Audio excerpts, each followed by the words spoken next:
Hello, my name is Katherine Tran, and today I will be presenting our case of Cauda Equina Syndrome, a case report of a very non-routine office visit during the COVID pandemic.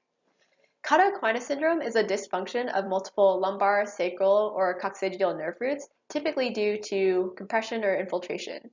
Disc herniations at the L4, L5, and L5S1 levels are typically responsible for the majority of cases. Management involves neuroimaging with MRI and urgent surgical decompression if a reversible cause is identified.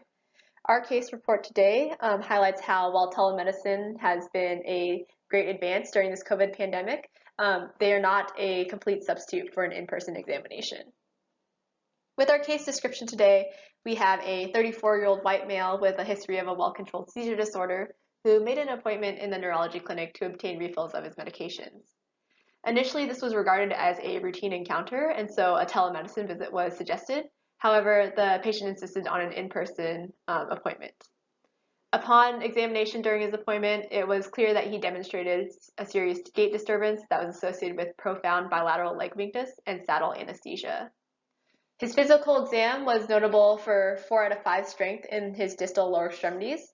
On his sensory examination, he was noted to have decreased sensation to light touch and temperature in the lower extremities compared to the upper extremities. And then he had decreased vibration sense in the bilateral feet compared to bilateral knees. For his coordination and gait, he was noted to be ataxic with an antalgic gait and needing to hold onto the bed and counter for support.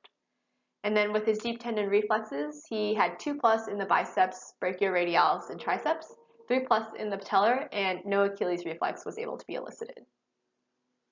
The patient underwent an emergency spinal MRI, which revealed a large extruded disc at the L4, L5, encompassing the entire canal and compressing the cauda equina at that level.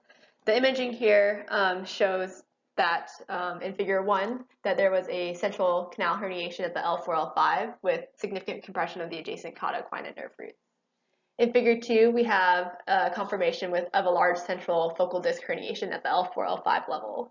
And then figure 3, we have normal configuration of the spinal canal with normal appearing cauda equina nerve roots above the level of the disc protrusion.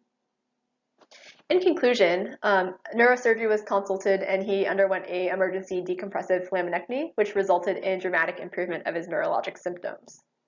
The patient in our case today demonstrated the pain, bladder impairment, sensory loss, weakness, and reflex findings all associated with cauda equina.